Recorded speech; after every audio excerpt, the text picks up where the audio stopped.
It's good to be back making videos. I enjoy it. I feel like people that watch get something out of it that they're not going to get anywhere else in the world. Because typically what you're getting from other videos are no different than what you could read in spiritual books, the Vedas, Bibles, and stuff like that. And obviously, I give you a different version of that.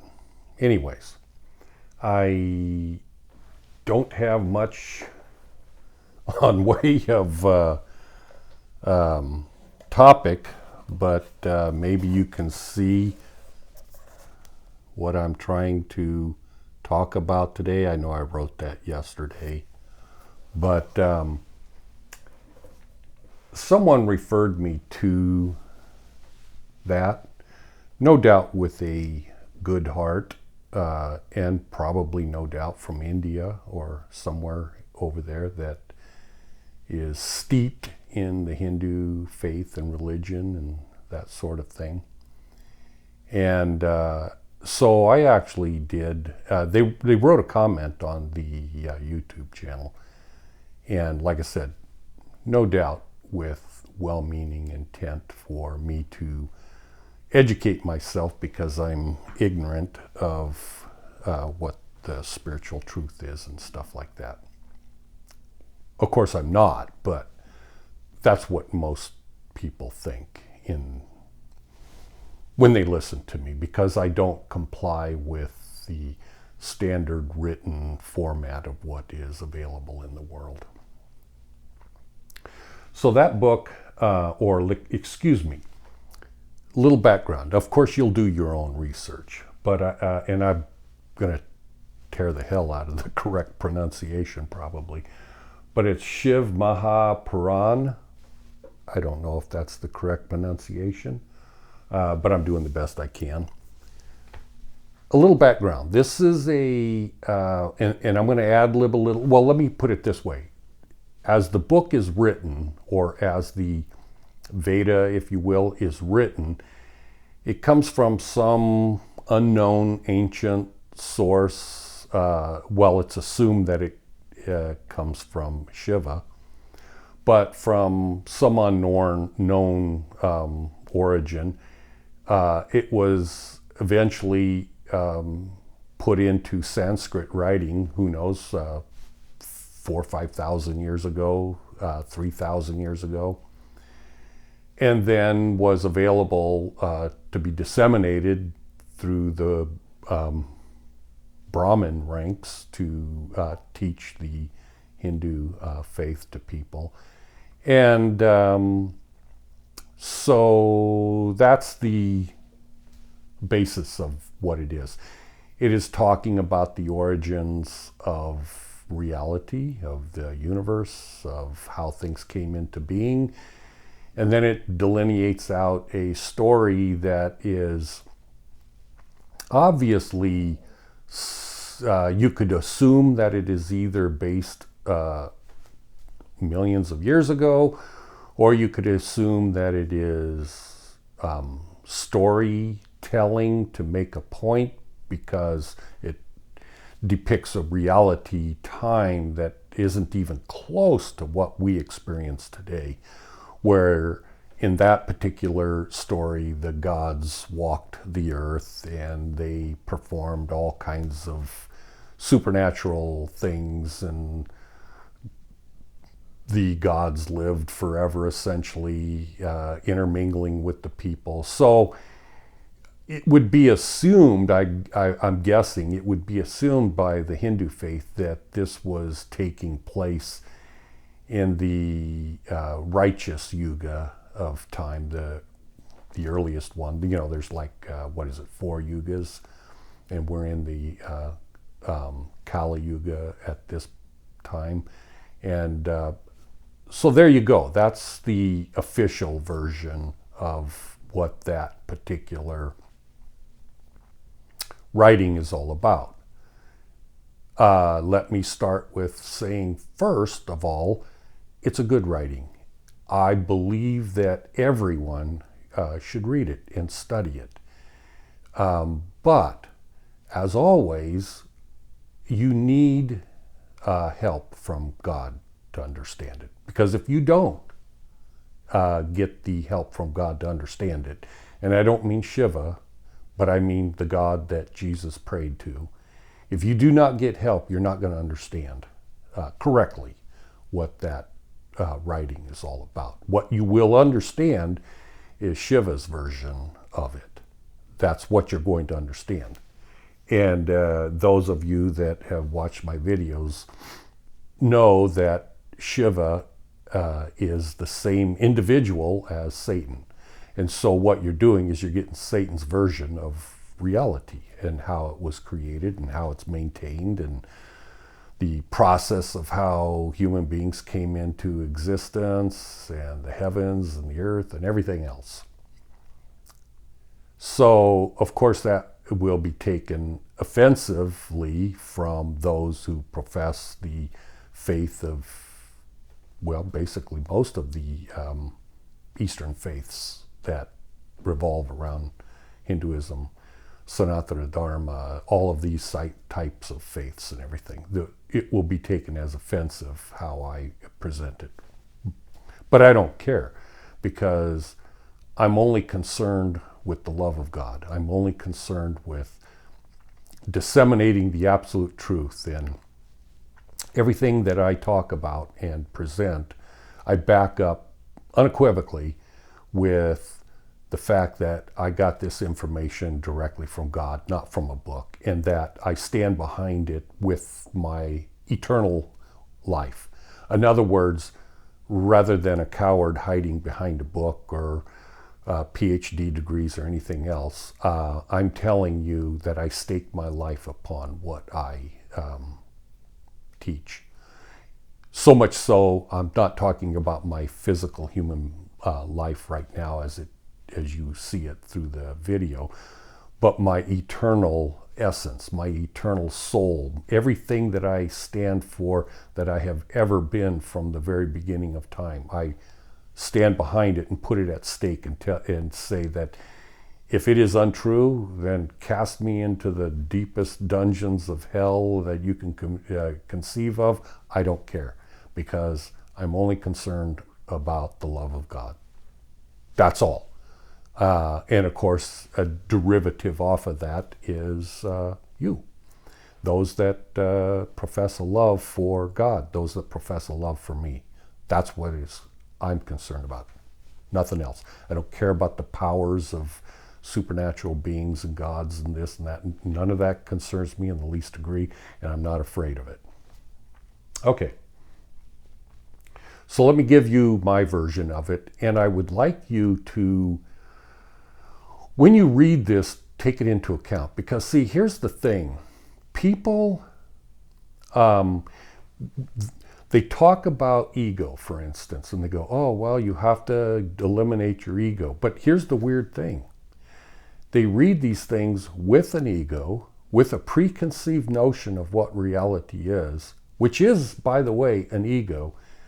And then they tell you, like a hypocrite, oh, you need to eliminate your ego. Well, but you're not eliminating your ego when you're teaching or talking or arguing against what I say. You're actually using an ego to defend yourself rather than eliminating your ego. Because if you dropped your ego, you would understand that what I'm telling you is true. But instead, you have to defend the lies that have been distributed on the planet Earth for, well, forever, because the god of this world is Shiva, an eternal liar. And so that's what I fight against. So I will give you my version of that writing. And as I said in the beginning, it's a damn good writing. It is extremely informative about not only reality, but so many things, but you have to have an enlightened spiritual mind to understand it correctly. Otherwise, all you understand is Shiva's version of reality. And you need to eventually be yourself and not a follower, not a sheep, not a sheeple, not, well, you will eventually have to stand on your own 2 feet, basically, is what I'm saying. And so you might as well start now. So I would admonish you to use logic when you listen to me. Use logic, use sound reasoning, employ your God-given brain and your mind and your intellect and your intuition and your connection to God, and use those tools that God has blessed you with to discern whether or not what I'm telling you is true. While you're reading the Shiv Maha Puran,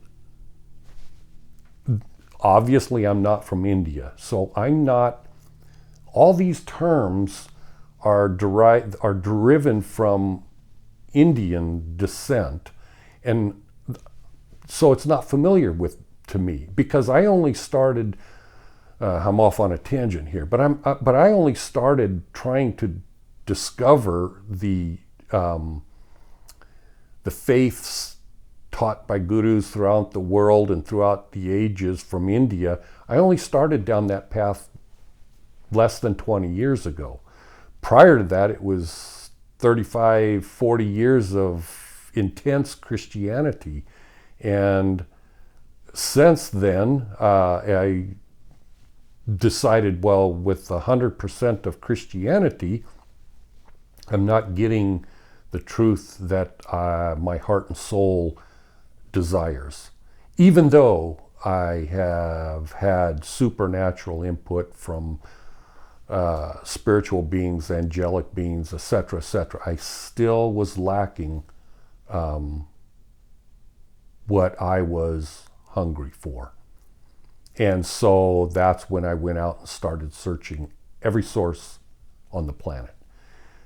Some 20 years ago, I started that path. Got into Indian, or shall I say Eastern philosophies and teachings, and went into philosophies, and then delved off into, I actually, and I told you this before in other videos, I actually delved off into, I was at a point where I was going to seek information from the satanic beings, or shall I say the human beings that study Satanism and stuff, because it's like, well, maybe I can get some information from them that might help me bridge the gap from where I was to where I wanted to be. Unbeknownst to myself, at the time, I wanted enlightenment. I didn't even know what that really meant, as well as all of you that listen to my videos are in the same boat. Whether you think you know what enlightenment is or not, it isn't what you think it is in most cases. So I didn't know what I was going after. I was only after the truth. I was after the love of God, and I was after the truth. And so the source didn't matter to me. And luckily for me, when I went down that path, I was this close, basically, of inquiring and going to a satanic group to try to get information. Luckily for me, the heavens unfolded and guided me to instead to seek after, well, I wasn't seeking after, but I inquired of a couple different gurus that was teaching Eastern philosophies, or Sanatana Dharma, or Buddhism, and all of that kind of stuff. And the funny thing is I spent over 25 years in the fire department, and right next to me, I mean, like a co-worker of mine in the fire department that had more seniority than me, was in constant meeting with an Indian guru from India my entire career. And all I knew is the guy was weird. And not the guru, but the guy that I worked with, because he was spiritually basically where I am today, kind of. And of course, I was deeply steeped in Christianity. And so I thought, wow, this guy's a strange bird. But I wasn't ready for that kind of stuff back then. Unfortunately, even if you are steeped in Eastern philosophies and Sanatana Dharma and all that kind of stuff, you're still not going to get the truth that I eventually got. And that's why I appeal to people throughout the world, regardless of your faith, to at least listen to me and consider what I'm telling you. But at the end of the day, you always have to pray to God to get the truth that I'm telling you right now, and that I have been telling you for the past several years. You just absolutely must. I mean, you can get pretty damn far down the road by just listening to me and following up and studying and asking questions. You can get pretty far, but at the end of the day, you will absolutely 100% guaranteed have to get that last bit directly from Brahma. Could Christ give it to you? Could Vishnu give it to you? Probably. But I got mine from Brahma. And but I'm not denouncing Christ in any way, shape, or form. Jesus, the Christ, is my Lord and Savior, my representative here in this physical realm, my go-between to Brahma that will never be severed in all time and all eternity. Nevertheless, even Jesus says, pray to his Father which art in heaven, blah, blah, blah, blah, blah. So he's even redirecting you to Brahma without saying the name Brahma. By the way, a little tangent here. I just had an 1.5-hour meeting yesterday with a couple wonderful guys from the Jehovah Witnesses. Because, this guy, he's come by occasionally over the past couple of years and has obviously wants to convert me to their Jehovah Witness church. And but I let them know with no uncertain terms, crystal clear, I'm never going to join your church. And I let them know because in reality, if I were to join your church within a year, you would excommunicate me anyways, because I follow God, not the Bible. And the Jehovah Witnesses are devout followers of the Bible. And there's nothing wrong with that. But that would be like saying I'm a devout grade schooler. Okay, well, that's great. But to become a lawyer, you're going to have to go beyond grade school. You're going to have to advance into the universities that teach that sort of thing, because you're not going to learn it from grade school. So that's where I'm at with the Jehovah Witnesses. I'm not saying that what they preach or teach or anything is bad, evil, or anything else. Otherwise, I wouldn't allow them in my home and to have these conversations. But I do, because I know that they are men of God, women too, and that they are doing the best they can. And I enjoy rubbing shoulders, if you will, with people that are sincere, that have a respect for God, that have a respect for love. And so I enjoy very much talking to them. And so that's the tangent there with the Jehovah Witnesses. They were very interesting to talk to. Wow, I just rattle on and on and on and seemingly never get to the point. I'm sorry. But so Shiv Maha Puran, I want you to pay super close attention to this, because this is where I want you to use your, you do not need supernatural abilities to understand what I'm going to tell you. All you need is an open mind, free of the preconceived egos that are oppressing mankind, oppressing everyone. An ego is built from this physical plane of existence. You're born into existence as a human being, as a little baby, and you grow up and you're starting to get all, along with having the intellect to understand things, you're being, I'd like to say brainwashed, but that's a negative terminology, but that brainwashing effect is ego too. And it's like, okay, well, you're taught, well, what you're learning as a child is true. Therefore, you don't question it when you become an adult. And that's an ego, essentially. So what I'm telling you now is you have the faculty, you have the intelligence, you have the ability for reasoning to read the Shiv Maha Puran and understand that it is incorrect, and that when you picture it from the point of view that I'm going to tell you, then you'll go, holy cow, wow, holy cow. That's probably a derogatory term in Hindu theology, so I apologize for that if that was taken. It's one of my egos that I grew up with being derogatory, I guess. Anyways, so look at it this way. The story starts off in that Veda that Brahma came into existence, and then he didn't know what he was doing. He didn't know what was happening. And then eventually Vishnu comes in to play, and Brahma's saying, "Who created me? Where did I come from? What's happening here?" And since there was no one else to talk to, he just decided to take a rest and go to sleep for 1,000,000 years, floating on the water and stuff like that. And then Vishnu comes into the existence.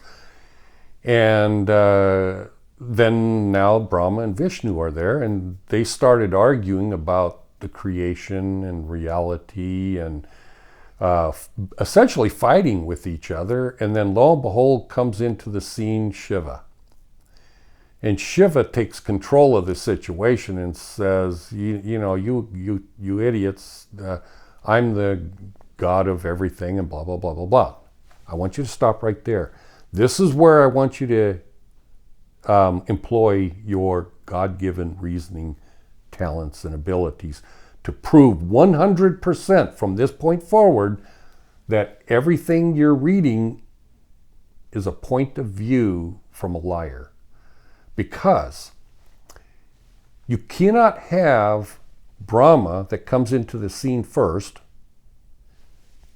then Vishnu comes into the scene, and third, Shiva comes into the scene. How the hell does Shiva know what took place before he came into the scene? He can't. There's no way in hell or heaven or anywhere else that he could know without inquiring of them what was before he came into the scene. So he comes into the scene and automatically assumes that he's the all-powerful creator of everything. And then he makes this story up to explain Brahma, which is his God, and Vishnu, which is his savior and everything, and degrades them with his arrogance to assume that he is the one that knows everything. He doesn't even ask them what reality was. He just makes all these assumptions. Oh, they were fighting. How the hell does he know what they were doing? He wasn't there. He just makes these assumptions. And then, now, as you move through the story, reading it, recognize that these are the assumptions of a person that is so arrogant that they make assumptions rather than finding out what the truth is. And as you read through the whole story, you're going to get his point of view of reality, which is extremely distorted. Okay? So, but even though it's distorted, recognize that it's his point of view. And it is very interesting because we live at this time on this planet, in this reality, in his kingdom. He is the God of this reality. So recognize that as you move forward in that writing. And then things will start to click and it'll make sense to you. Now, you know the saying about how the wheel of samsara, we just keep getting reborn and da-da-da-da-da, around and around and around. Recognize in this writing, that's exactly what's going on. Recognize that these supernatural beings that are essentially, in my point of view, ignorant. These gods, these lower gods and everything else, they are ignorant of what's going on. They don't understand that they are perpetuating the wheel of samsara by having desire. You know how there's gurus that teach, oh, well, if you lack all desire for anything, then you can stop the wheel of samsara. Well, that's not really true, but it's partially true. And the reason it's not entirely true is because stopping the desire for everything is a desire. And they don't understand that. That when they're saying, oh, well, let's stop all desire and we'll just meditate and go in samadhi and I'll just be a guru that has no desire for anything. But don't they see that that's a desire? That is a desire that perpetuates the wheel of samsara. That's the desire that keeps them in this reality for eternity.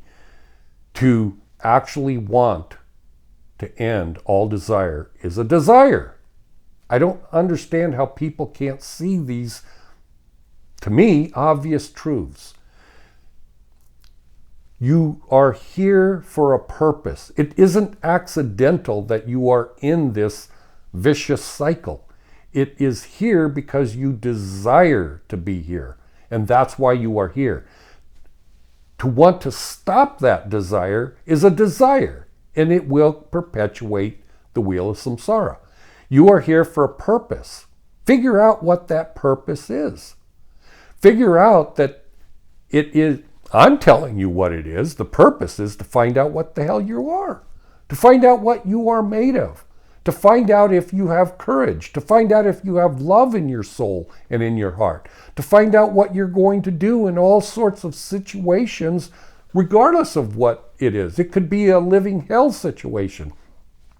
It could be a situation where you are in a loving relationship. It could be anything. Don't prohibit these things from happening. They are here for you to learn. Rather than prohibiting them, try to understand what's going on. Be aware of what's happening around you at all times and in all situations, and recognize it's not accidental. I can hit my finger with a hammer, and I don't have to like that. I don't have to hate that. All I have to do is recognize, wow, that is extremely painful. I don't want to do that ever again.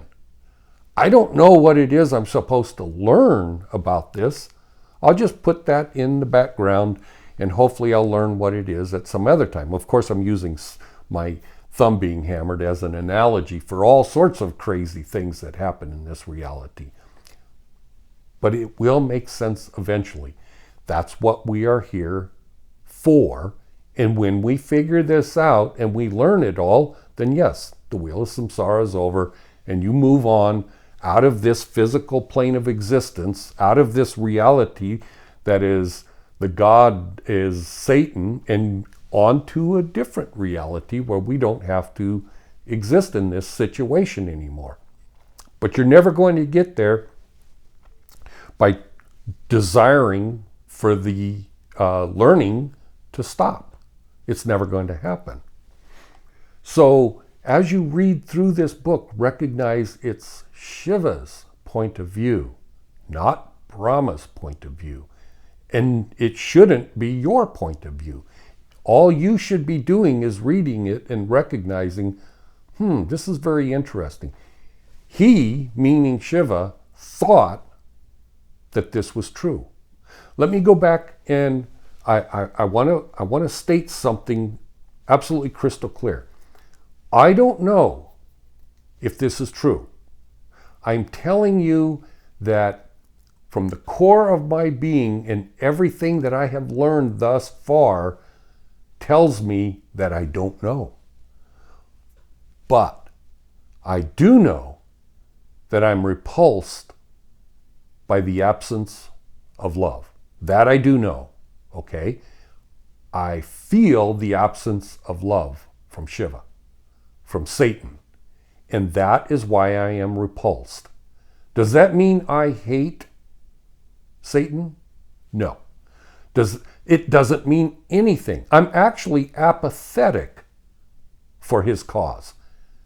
And I couldn't care less about his existence or non-existence. I don't care. I am concentrated on love, and that is all. And since I do not detect love from Shiva, from Satan, then I am repulsed. That's all. So, this is the thing that I'm going to say that I don't know whether or not it's true or not. Now, from my Christian point of view, Satan/Shiva is a badass evil bastard that should be ripped to shreds and cast out into all eternity, and just a horrible, horrible individual that's responsible for everything. That's Christianity, responsible for all evil. I don't believe that, of course.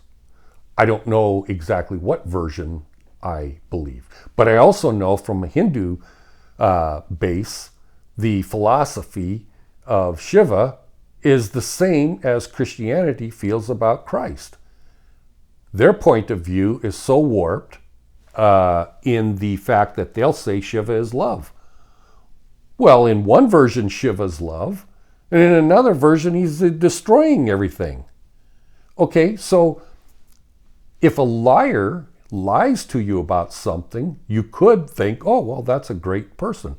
And then you see them in a situation where they're not lying. Oh, they're an evil person.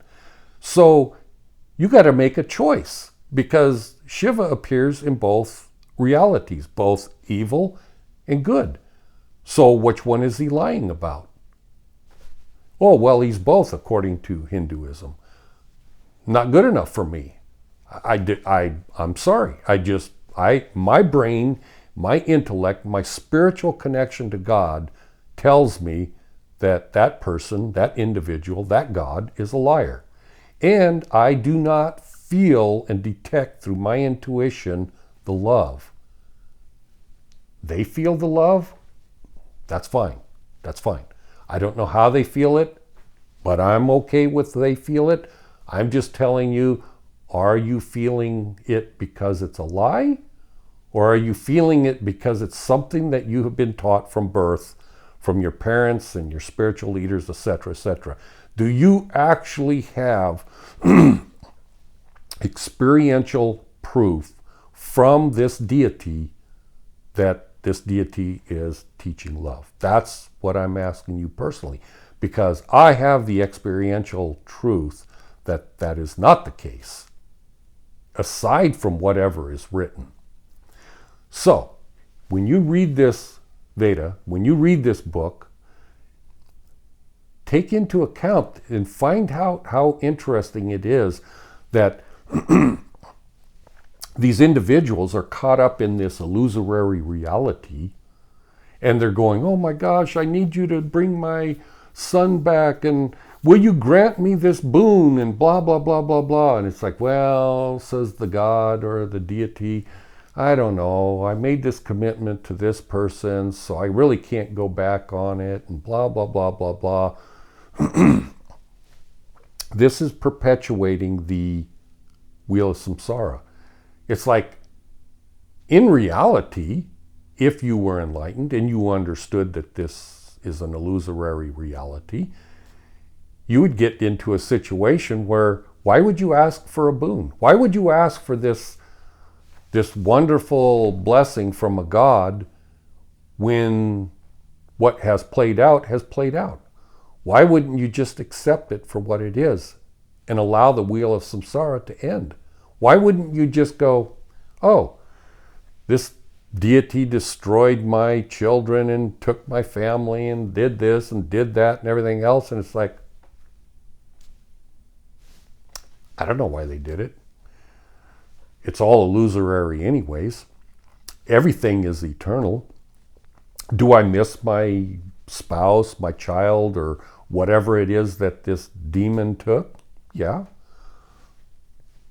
But why would I go beyond that? Why would I ask a favor of a deity to bring him back to life or this or that or whatever, when that is just keeping the wheel of samsara going? Knowing that it's an illusion. It's like a video game, and instead of having the video game over, you're pushing a button to add more time to the game. That's essentially what you're doing. Now, when you read this, I want you to take that into account. Everything you're reading, take that into account. Take it into account the first 4 or 5 pages of it. You're going to get into it, and that's where I want you to look at it and go, wait a second, yeah, there's no way this could be what Brahma thinks. There's no way this could be what Vishnu thinks, because Shiva never asks them. Shiva is always doing things on his own. Now, this is the part that I guess I forgot about, that I wanted to bring up, that I didn't know for sure if I'm correct or not. Because I honestly do not have a basis of understanding that I would make a definitive decision, okay? So, this is what I'm talking about. Who is and what is the nature of Shiva? Who is and what is the nature of Satan? Is this person a really horrible, bad person that wants to kill everyone? Okay, let's not say if. Let's go on the basis of this deity is the God of this reality. So if that were true, and this God wanted to destroy us all, well, we'd be all destroyed, correct? I mean, otherwise this deity isn't a deity at all. It's just another helpless person running around trying to do things. No different than us. So what if this deity isn't as bad as we make him out to be, but this deity lacks the love of God. This deity lacks the internal core essence of love that causes a person to be drawn to Brahma, to Christ. And so without that ingrown or that existential love at your core, you remember my last video I talked about like laws, and then let me see, I think I can, oh yeah, that was my last one. Laws, ethics, and then morality is at the top of that one. What if this individual lacks the love, but isn't a vicious beast animal that wants to destroy everything? But since this individual lacks that core of love, this individual resorts to laws and ethics, but I don't know how you'd base it on ethics, but instead resorts to laws, because this individual, this deity, can't achieve anything higher than laws to enforce his teachings. And let's think of this deity as wanting the best for you, okay? This deity wants the best for you, wants you to become like himself, wants you to become a god like himself. And so, since he lacks the love, what instead he does is makes rules. And you've heard of the butterfly effect, right? Where You know, the butterfly flaps its wings, and on the other side of the planet, a little leaf wiggles, or, you know, the most smallest effect, but nevertheless, it affects something on the other side of the universe, the little butterfly wing type scenario. So you know what I'm talking about.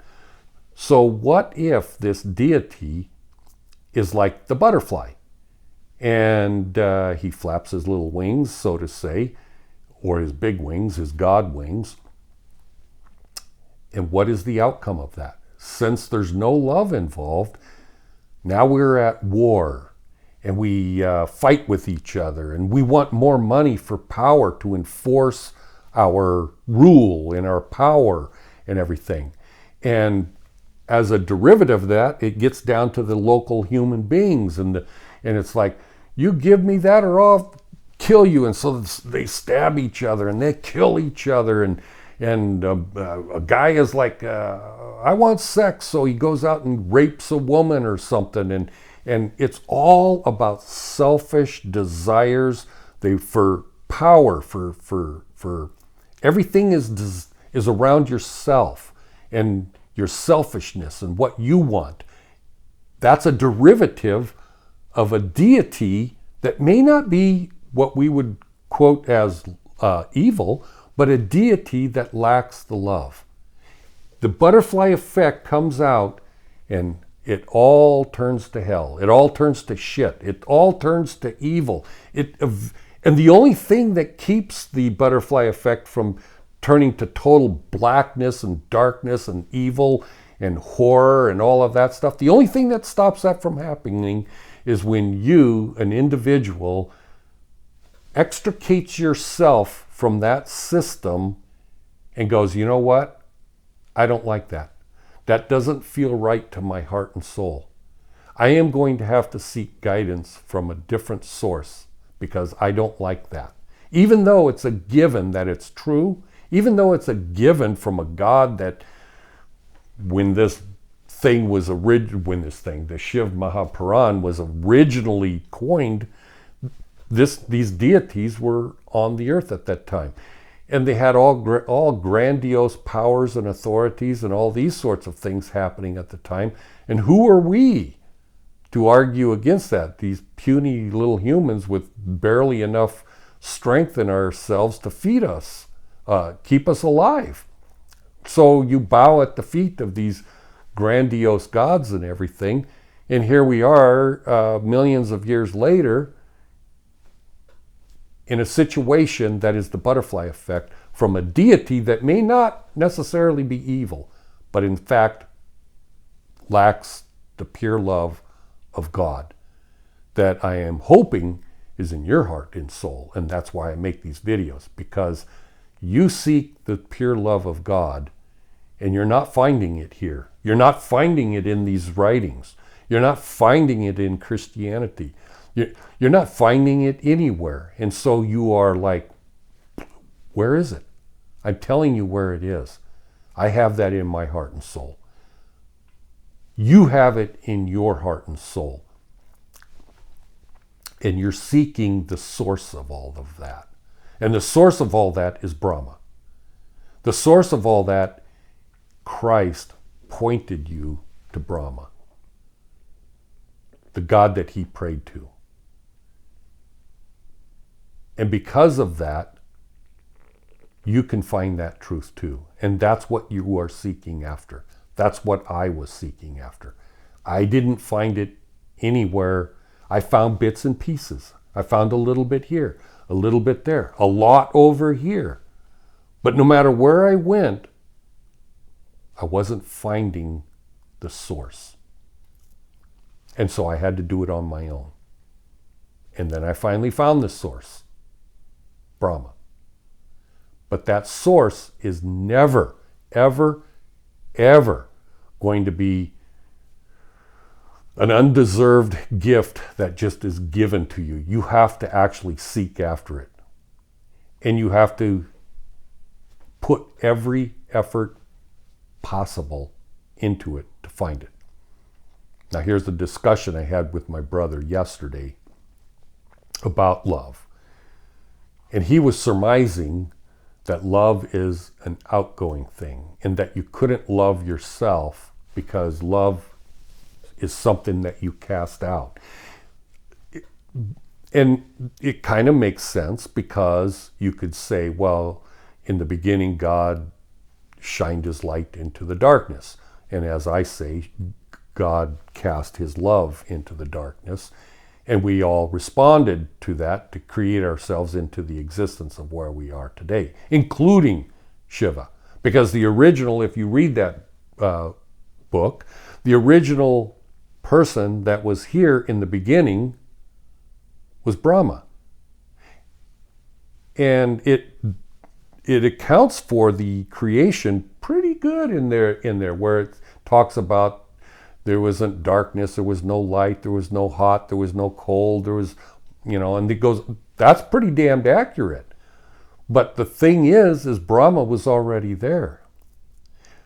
Brahma has always existed, but Shiva wouldn't have known that to be true, because he didn't ask. And he didn't ask because he didn't have the love in his heart to ask.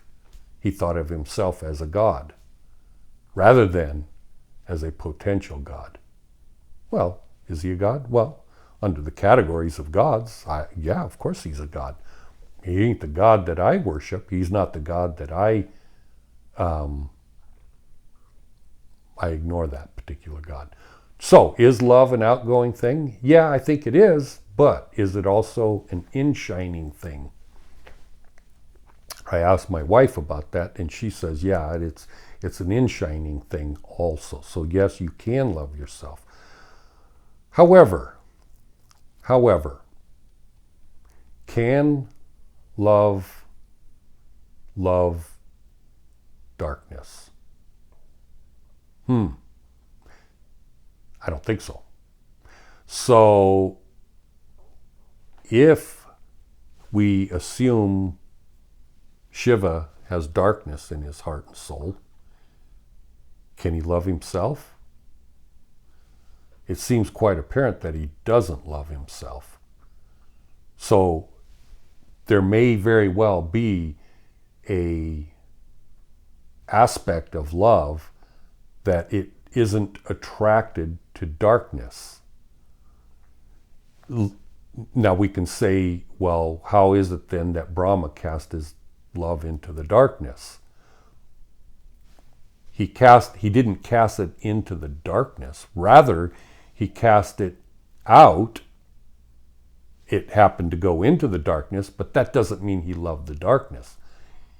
He cast his love into the darkness so that you would respond to it, and you're not dark. And so if you take and extrapolate that, and then you've got Satan that responds to it, creates himself, a billion years later, doesn't have the love in his heart, is darkness in his heart, how can he love himself? If there's only darkness there, he can't love himself. And was there any light there originally? It very well could be true, because we know our essence has the basis of being dynamic. And dynamic means that it can change and it can convert itself. So what if, and I know you guys don't like what ifs, but we're talking in the deepest doctrine that has never been written, okay? So we are exploring the absolute limits of spirituality here. A didactic, if you will, on spirituality. And so until I personally have a direct answer from Brahma, I'm using my intuition and my knowledge and everything else, but I don't know for sure. So what if this Shiva responded because there was a spark of light in his heart and soul, and that's how he responded to God. And then some billion years later, because of his nature, just like ours, being dynamic, eventually eliminated that spark of light in his heart and soul, and it continued to extrapolate and become darker and darker and darker, and less inclined to love and less inclined to this and that and everything else. And instead, this deity focused more upon power and authority, etc., etc. I'm saying that as a possibility because I don't know for sure. It is entirely possible that Satan is the most evil bastard god deity that you can possibly imagine. I don't know. Could be that he's not evil at all, just lacking love. I don't know. I don't know. Because I focus on Brahma. I focus upon love. And those other things, I'm not putting a barricade to that knowledge and wisdom. I'm just saying that I'm focused over here, and it might osmosis basically come into me and give me the knowledge and wisdom of the darkness, if you will, but I'm not seeking after it. Does that make sense? Anyways, I think I've rambled on extensively about this situation, and so give me some feedback on what you think after you read that with the thought in mind of what I said, that that's written from the point of view of Shiva, not Brahma, not Vishnu. And then you extrapolate from there. But make no mistake, Shiva is seeing something. So when this is written, basically, and what Shiva is seeing, this is real from his point of view. You remember how I talked about in other videos about rainbows? You know, I mean, like I say, there is no such thing as a rainbow. It's your point of view of reality. Because if you were to view the rainbow from a 360-degree point of view, focusing in on the rainbow, there would be no rainbow. But when you take a one-point view and look, then you see a rainbow. So you could take a point of view that's, you could say, oh, look at that rainbow. It goes right into the ground right there. But if you take the view of the rainbow of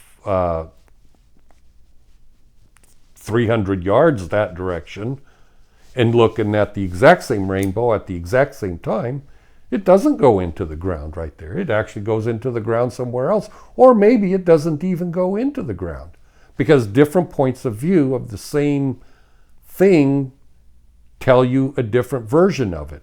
And then when you get all versions of it, it ceases to exist. It's not even there.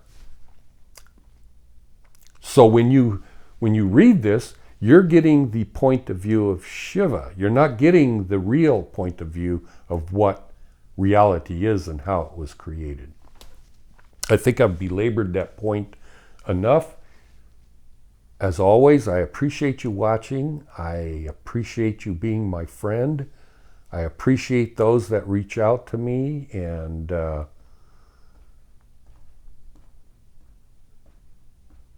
had a guy contact me a couple days ago that wants to help me with my website build flow.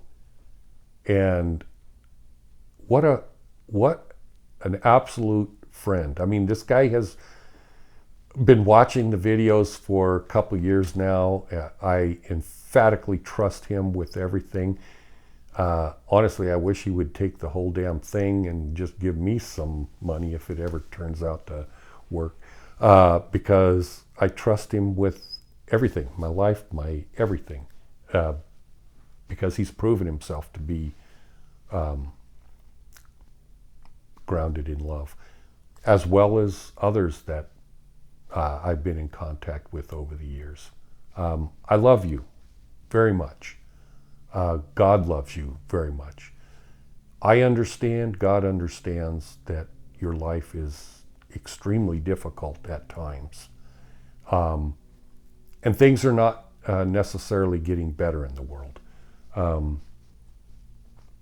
Look at what's happening in the United States right now. I mean, maybe my next video will talk about the horrors of the world at this time and at this stage of our reality. I would have to speak to it from my point of view rather than speaking to you about it from an enlightened point of view, because because who knows what is really going on. I mean, we can all speculate and agree probably that this is the Kali Yuga, these are the end times, what's going to happen and how is this all going to terminate. Is it going to terminate pretty soon? Is Armageddon in Christianity going to happen pretty soon? Well, it would certainly seem like that to me, in my point of view, but who knows? All I know is be aware. Be aware of what's happening around you. Look at your political system that's happening and try as hard as you can not to be a victim. Try as hard as you can to prepare yourself within what you need to do to prepare yourself, because throughout the ages, history has proven that civilizations rise and fall. And when they fall quickly. And massive proportion of the population perish through wars and through attrition. And in today's day, in our situation today, I mean, if a single card or a domino were to tip, everything goes to hell in a handbasket super quickly. And it could take either 1,000 years or it could take several months before things are under control. But even if it's several months, best case scenario, and your civilization falls, we aren't aborigines living in the depths of the jungle that goes out and kills monkeys for dinner and stuff like that. We depend upon money, electricity, and all these sorts of things. So these tribal people, it ain't going to make a damn bit of difference to them. But to you and I, we're going to starve to death. We're going to die. We're going to do this. We're going to do that. And so it is prudent to watch and be prepared. I don't want to scare you, but things are pretty ugly right now throughout the world. And if it collapses, you should be prepared to take care of yourself for, shall I say, 4, 5, 6 months of time. Anyways, again, I love you. I hope the best for you. I actually consistently, on a daily basis, ask God to intervene in every one of your personal lives, that you would feel the Spirit, that you would learn the things you want to learn. And because I've said it before, I have a friend in Oregon that I used to be good friends with in the church that I went to. And I told him straight to his face one time, I would never teach you about what I know to be true. I would never want you to go through what I had to go through. And so you're going to have to do it on your own if you ever want to know the truth, because I will not teach it to you. I will not be the one to upset the apple cart. And even though I know how wonderful it is to have contact with God, and even though I know how wonderful it is to experience enlightenment, and words cannot describe how insanely wonderful it is, even though that's true, I would never be the instrument purposefully to help someone go through that process to be where I am today, because it is so insanely, hideously difficult that it just takes unimaginable strength of character, strength of spirituality to be able to get through it and survive it, to get to where I am today. And so I even told my friend that in Oregon that no, if it were up to me, you should stay where you are and die of old age and remain ignorant. Of course, I didn't say remain ignorant, but I can say that on video because you all know what I'm talking about. And so yeah, have a good day. I love you. See you later. Bye.